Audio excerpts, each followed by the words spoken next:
Hello, welcome to Women Who Walk. I'm Louise Ross, writer and author of Women Who Walk the book, the inspiration for this podcast.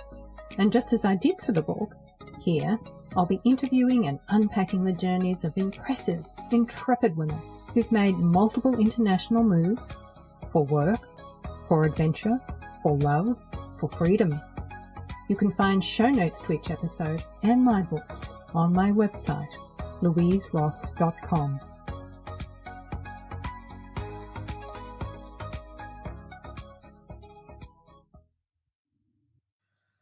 Hello listeners, and welcome to episode 4 of Women Who Walk. My guest today is Andrea Barton. Andrea is an electrical engineer turned career consultant turned writer. She's lived in the UK and spent 12 years with her husband and 2 sons living in Nigeria, the United States and Qatar before repatriating to Melbourne, Australia, where she's from. As a result of her years and experiences abroad, Andrea, in partnership with a colleague, compiled, edited and wrote 2 anthologies. The first, Nigerian Gems, Expatriate Tales of Adventure, is a compilation of stories and photos from more than 40 expats from 8 different countries about expatriate life in Nigeria. It was published by the Ishihayi Beach School Foundation to raise money for a school in a remote area outside Lagos, Nigeria. The second anthology, Papua New Guinea Pearls, An Expatriate Perspective, was commissioned by ExxonMobil. Its anecdotes give readers the chance to picture themselves living, working and playing in Papua New Guinea. Writing under her pseudonym Jo Demmer, Andrea wrote 9 stage productions tackling social themes. In Nigeria, by request, she wrote about child trafficking, malaria, gambling, safety and heart disease. 8 of Andrea's stage productions were produced in Lagos, and 2 of these productions were performed at Woodlands Preparatory School in Houston, Texas. Also under her pseudonym, Andrea has written the Sam and Sue Adventure Series, illustrated by Whitney Van Wee.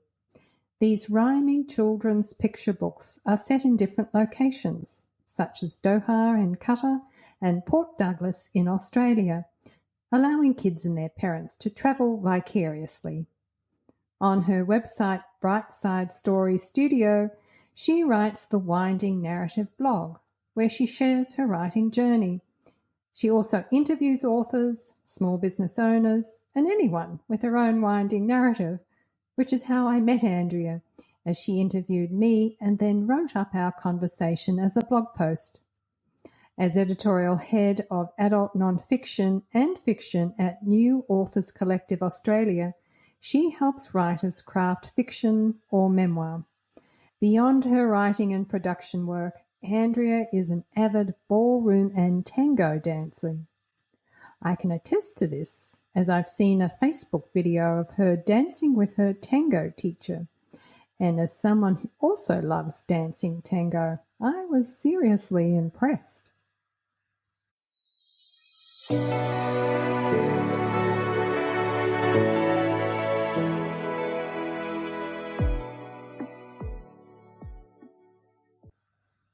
Welcome, Andrea. Thanks for being available. It's Monday morning here in Lisbon and late Monday afternoon where you are.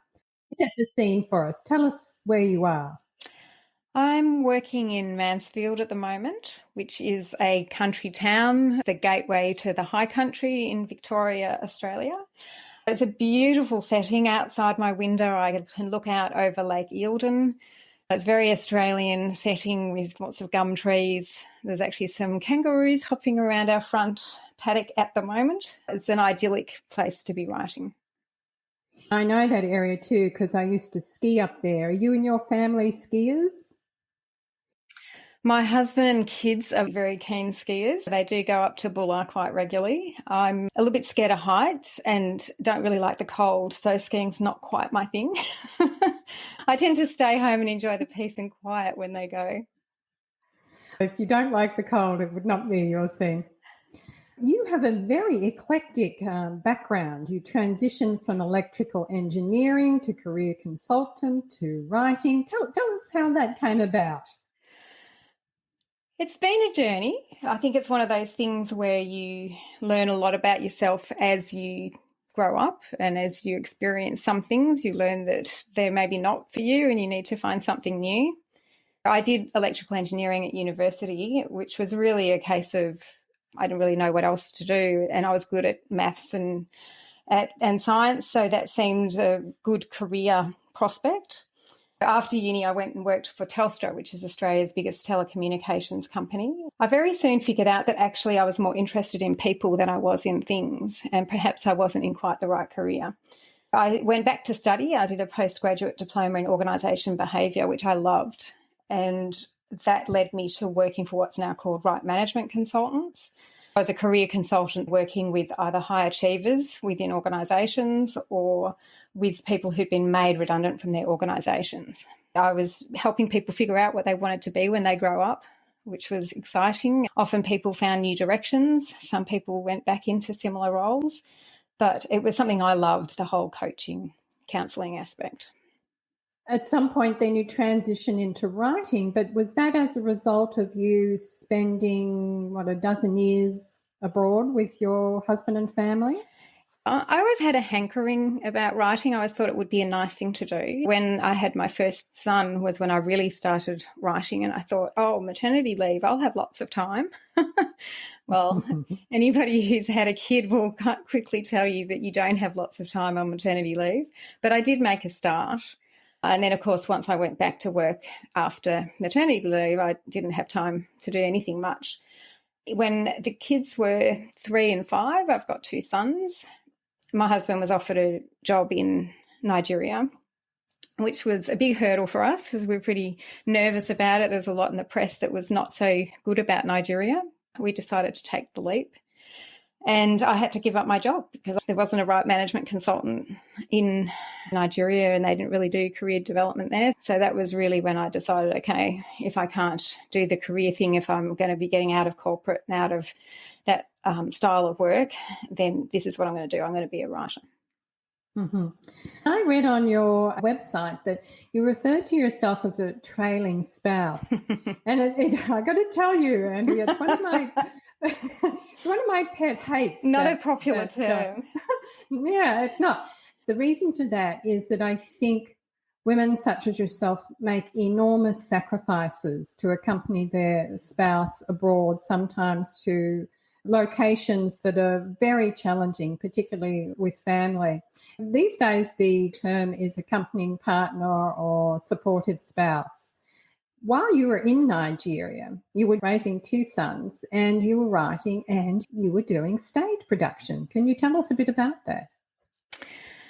I got into dancing by accident in Nigeria. I had a couple of friends who were learning salsa, and we had an amazing teacher, Budia Geta, who came to our compound to teach dance.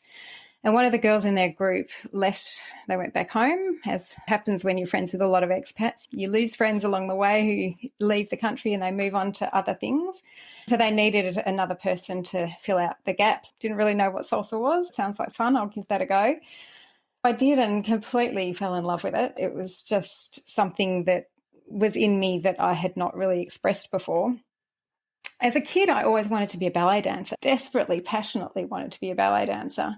But I gave up ballet when I was about 8 or 9. When I started salsa in Nigeria, it was like this whole new world had opened up to me. I started working more closely with Buddy, who was doing a lot of dance and stage productions, and I said, well, I'm a writer. How about we collaborate? He was really just doing individual dances that were performed one after the other. But my concept was to integrate it all into one story. Really, I was writing what was effectively a musical, but we didn't have singers, we had dancers. We used existing music. And the dancers acted the story as a narrator would tell the story, and then where a singer would get up and sing, instead they were dancing.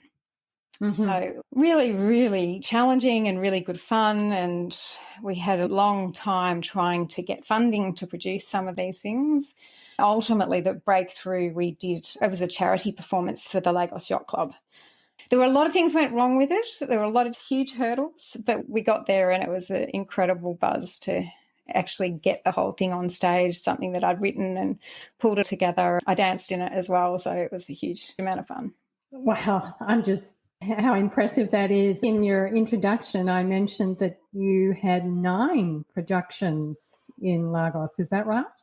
Yes, and they weren't all while I was still there. I did several while I was there, but I kept working with Buddy and with Benga Yusuf, who also had his own dance company. He moved to Benin for a time and then back to Nigeria, and they both were asking me to write different things. So that was one of the things I did when I moved to Houston, which was great that I was still writing and still getting things produced, but it was also really challenging because I wasn't there most of the time to see what was being done and to have any control over the production and how it evolved. The very first one that I did after I left, I was flown back to Nigeria to do it. We did a series of productions for ExxonMobil, and because I had been so instrumental in doing it, and they moved me before the show was produced, they agreed to fly me back for it. But after that, the shows were produced and I never saw them. That was tough. That would be disappointing not to see your work on stage. There's a couple of things that I want to touch on. You said in Houston, which is Texas in the United States, and that's where you and the family moved after Nigeria. But you also mentioned that ExxonMobil had funded the productions. I mentioned in your introduction that they also sponsored an anthology that you and a colleague collated and edited. Is now the time to talk about that? They were 2 separate projects. Yes. The dance productions for Exxon was actually Mobil producing Nigeria, were done as a thank you for their staff, stakeholders and key players in their organisation. They were productions that we put on that were paid for by ExxonMobil, but they weren't open to the public. They were for Exxon people. We did 4 or 5 in a row annually. It kept going after I left, so I was still writing for it, but I wasn't there to oversee any of the production elements. Buddy did all of that through Dance and Art Alive. But then when I was in Houston, separate from that, we had done an anthology about Nigeria, and that had been done not with ExxonMobil. It was for a school foundation. But the model of the book, which was tales by expats about expat life, was popular, and companies took it up to give to employers who potentially were moving to that country, to give them a sense of what it would be like to live there. My partner, Gail Collins, her husband then moved to Papua New Guinea. People there who had seen Nigerian gems were having trouble attracting staff to PNG. It's a hard-to-staff location. There's a lot of people who are a bit frightened about going there. It's very different from most of the Western countries that many of the Exxon employees are from. They wanted to have a similar thing to Nigerian gems, so we did Papua New Guinea Pearls, which was the companion book. This time it was sponsored by Mobil for Mobil. It wasn't available to public sale. It was more of a gift for employees or people who were thinking about moving there. We had a storytelling party that was really good fun. We got as many people together as we could. We had an open mic night where people would just get up and talk about things that had happened to them there. We were furiously taking notes. Of course, we recorded it all. Then we'd write it up and then send it back to them to confirm all the details. And, of course, they'd add a lot more depth. And some people submitted their own stories as well. And then we wrote stories from our experience while we were there. I stayed with Gail and Jim in their apartment in PNG. I was there for a week or 10 days, and we pulled it together pretty quickly, actually. It was a pretty full-on project. One of the things that I'm aware of is that despite that you said that you had to give up your career to accompany your partner, your creative life really flourished once you were abroad. It did, yes. And I would never have had the opportunity to do that if I'd stayed here and worked a corporate job forever. I'm eternally grateful. I didn't always feel grateful at the time. When you're battling to get funding for something and not getting it, there are moments where you're just like, why am I doing this? You're never going to get anywhere and it's hopeless and all the rest of it. But when you do get there, then it's like, okay, it was all worthwhile. Mm-hmm. I think that's part of the creative journey, though, isn't it? Sometimes it does feel like a uphill battle. It really does. Nevertheless, you do it. So from Nigeria, you go to the United States. You're living in Houston, Texas. And at this point, are the boys in school? Yes. The boys were 3 and 5 when we went to Nigeria. They started school in Nigeria, I guess in grade 2 and grade 4 when we went to Houston, and we were there for 5 years. As a family, how did you adjust from a developing country experience to a full-on southern United States experience? Each member of the family found it a little bit different. For Andrew, the thing with the working spouse is they go straight into a job. If it's with the same company, there are certain elements that are the same. Of course, every country that you work in, there are differences as well, but you've got a format. So Andrew was pretty happy going to Houston. It was pretty much straight into work, and he loved the lifestyle there and got into boating. For the boys, they were straight into school. I was so lucky with the boys. They were very adaptable. They made friends very quickly. They always made it easy for us. I just cannot thank them enough. They were just amazing kids. I was the one who struggled in Houston because in Nigeria, I'd become kind of a personality. I was someone in Nigeria, and I came to Houston and I was nobody. I decided the first thing I wanted to do was to get back into dance because that had become such a big part of my life. And I went to a franchise studio in Houston and found a great teacher, actually, but I suddenly had to start paying way more. I had been taking dance lessons every day. I couldn't afford to do that. If I wanted to do a performance, it was a showcase and I had to pay them to perform where I had been paid to perform. It was like, hang on, this isn't right. So it was a real come down for me. After a while, I realised franchise studios just weren't what I wanted to do. I ended up leaving. And I found another teacher, Martin Balmacedo, who very sadly passed away last year. But he kind of saved me when I was in Houston because he totally got the creative combination of writing and dance. Working with him allowed me to get myself back together and start feeling like I was producing something again. All of the shows that I did for Nigeria, I worked through with him. He was a great source of inspiration, helped me find music. We did dances for those dancers, even if we weren't performing them. It allowed me to get back into that creative side. You did have a couple of pieces produced in Houston as well for a local school? Yes, the children were going to the Woodlands Preparatory School, which is a very small school. Our move had come at a point where we couldn't get into the bigger public school, private school that most expat kids went to. They were fully booked. They said, don't even bother putting in an application. So we went to this smaller school, which was great, except that they didn't have a drama department or a music department. When I was having difficulty getting any traction to do any shows or anything in Houston, one of the mothers said, well, why don't you do a school production? I wrote 2 shows. Well, actually, I wrote 3. We produced 2 of them. I got the kids to help me, which was fun, a collaborative project with Matt and Ricky. The school was all for it. I had another colleague there, Jackie Fox, the choreographer. She was amazing. So we teamed up together and co-directed. It was very challenging. I developed a huge respect for teachers during that time. You start dancing and again produce a couple of shows for the local school. And at the 5-year point, you launched to another country, this time the Middle East. Tell us a bit about that. The Middle East was really fun to start with. The desert landscapes were amazing. The culture was really interesting.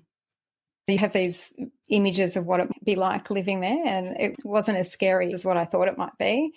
I was always very conscious of not doing or saying the wrong thing. There are certain things, for example, if you give somebody the finger, that is something you can end up in jail for. It's a serious offence.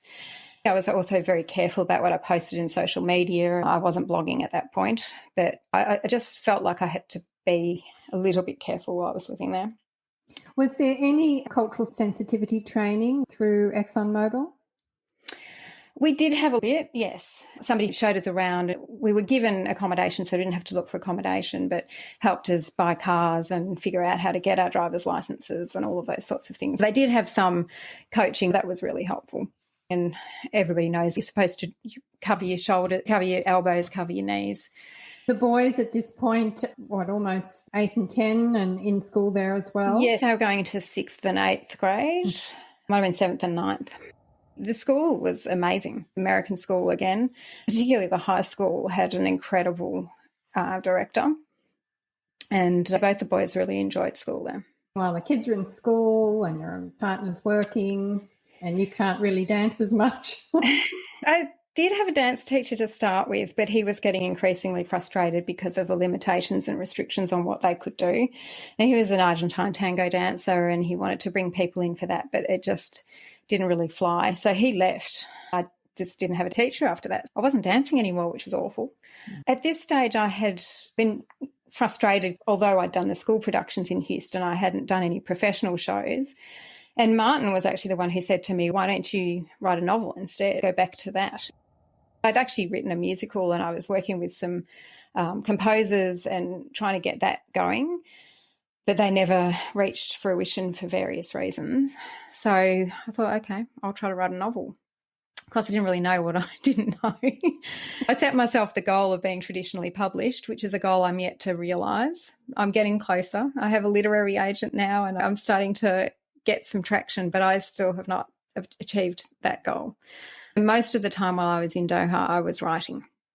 I did do a course with Curtis Brown Creative, which is a novel writing program. It was very useful. I started to realise how much I really did not know about how to write a novel. It wasn't like I got to the end of the course and felt like, oh, I know what I'm doing now. Of course, I knew more about what I was doing, but I needed a lot more help. I've got 4 draft novels at various stages of completion. One's been pitched and didn't get picked up. One got longlisted for an award, but I haven't yet been picked up. I'm getting closer with each one. I now know a lot of the mistakes that I was making that I can go back and fix. I'm still hopeful. In Qatar, basically what you're doing is evolving your writing skills. You're working on a novel, you're getting support through Curtis Brown. It's a really rich time for you as you find traction with your writing. Perhaps with the cultural limitations of the Middle East, it fosters this new way of creativity for you. Yeah, that's a good way of looking at it. I'm really fascinated by the process of you repatriating to Australia. When did that come about? We've been back about 5 years now. It happened suddenly in the end because my son was having some health issues and we weren't confident they were being addressed appropriately in Doha. I basically decided we're going home. Andrew agreed. He had to stay to finish a project. I came back with the boys 6 months ahead of him. I'd heard a lot about repatriation. A lot of people had said it was the hardest move they did because everything wasn't new and exciting anymore, but I didn't experience any of that. There was so much going on in my life at the time. I didn't have any chance to even think about what I was feeling in relation to repatriation. I had health issues with my son. My mum had a stroke. We had done a renovation while we were overseas. It was not quite finished. I moved into a partially finished renovation, and of course my husband wasn't there.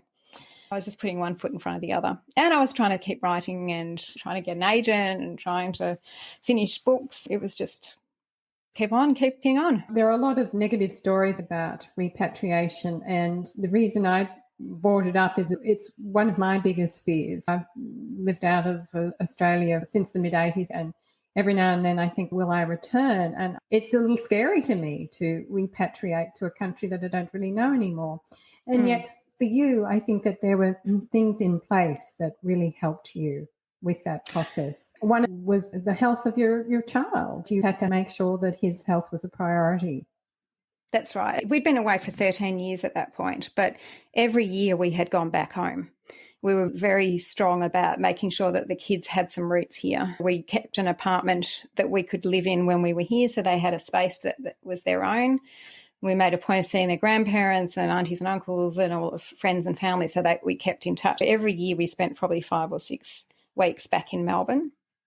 I think that really helped. Of course, we've got family here, and it was wonderful to be able to see them. To begin with, you're sort of ODing on all this social activity. We're suddenly seeing this side of the family, that side of the family, friends, and trying to keep up with everything else that was going on. It was like, oh my gosh, it's a good thing, but you have to make space for it in your life. We were lucky that we had a support network here. We had things to do and we just got on with it. From Nigeria to Houston was tough for me because I was leaving so much behind. I realised I have to have something that's portable. That was the beauty of me going back to novel writing. When I moved to Doha, I was fine because my job kept going as well. Where Andrew went from office to office, I went from office to office. Now I'm completely portable. I can work here, I can work in Melbourne, I can work in Doha, in Nigeria, wherever you want to take me in the world. I can keep writing, and I'm now editing as well. I can do that wherever I am in the world. So then your writing life in Australia, talk us through that. I've written 4 novels now, one based in each of the countries I've lived in. I did finally land an agent with a novel that was based in a fictional Middle Eastern country that obviously was modelled from Doha. That book has been pitched to agents. It got taken forward to a number of meetings but just never got picked up. The second one was set in Nigeria, and initially it was part of a series. All of these books were connected. But once the first one wasn't picked up, there were bits that just didn't make sense in the second one anymore because the things that happened in the first book hadn't happened. I rewrote the second one as a standalone, which was a huge rewrite. There's probably as much in a substantial rewrite almost as drafting the initial work. That's on submission at the moment. Hasn't yet been picked up, sadly. I'm working on the third one, The Godfather of Dance, which is set in Houston, inspired by my dance teacher, Barton. I'm really sad that he didn't see me publish it. I've written one set back in Australia as well, which is in draft format that I'll come back to once the time is right. Once again, these country moves have really generated a lot of inspiration for you because you're writing about them now. Absolutely. It would be a completely different writer if I hadn't had those experiences. And you're also an editor.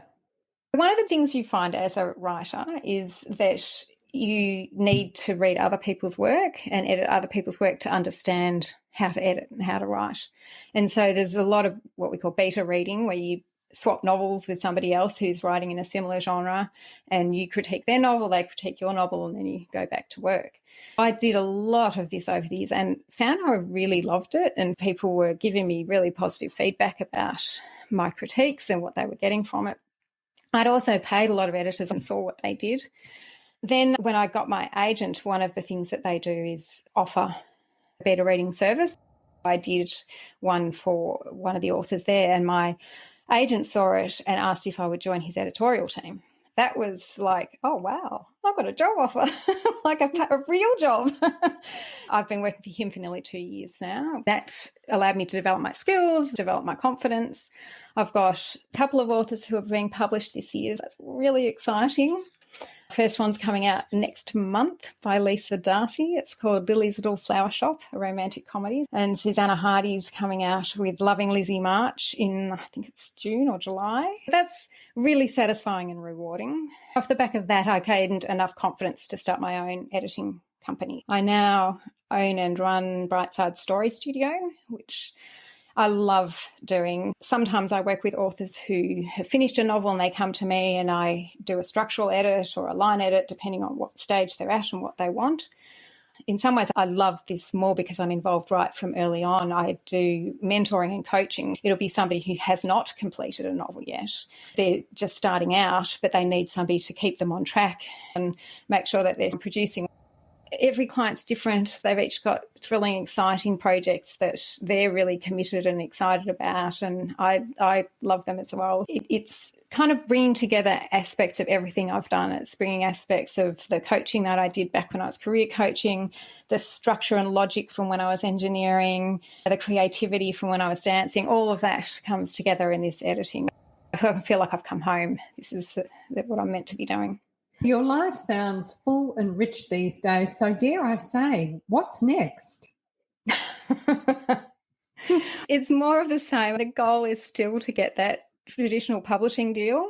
I am getting closer. I just haven't quite got there yet. The only way you know you're going to fail for sure is if you give up. I'm going to keep pushing that along, and I want to develop my clientele with Brightside Story Studio so I can get more authors to share their stories and get their stories published as well. With New Authors Collective, we've seen some success and it's very exciting. There's been a few bottles of champagne cracked open. Hopefully there's more champagne on the horizon. That sounds great. As I finish up, How can listeners find you, or those that are interested in your editing skills? How can they find you? My editing website and blog are all on www.brightsidesstorystudio.com. I'm available on Facebook and Instagram as Andrea Barton Author, or on Twitter as AJ Barton Online. I'm happy to be in touch with people any of those ways. Thanks, Andrea. And thank you so much for being available today. This has been a fabulous journey through 4 countries and the evolution of your creative life. Thank you very much for having me, Louise. I very much appreciate it. Thank you for listening today. And if you would like to read a transcript of this episode, you can find it in the show notes on my website, louiseross.com. And if you enjoyed this episode, please rate and review Women Who Walk on your preferred podcast provider.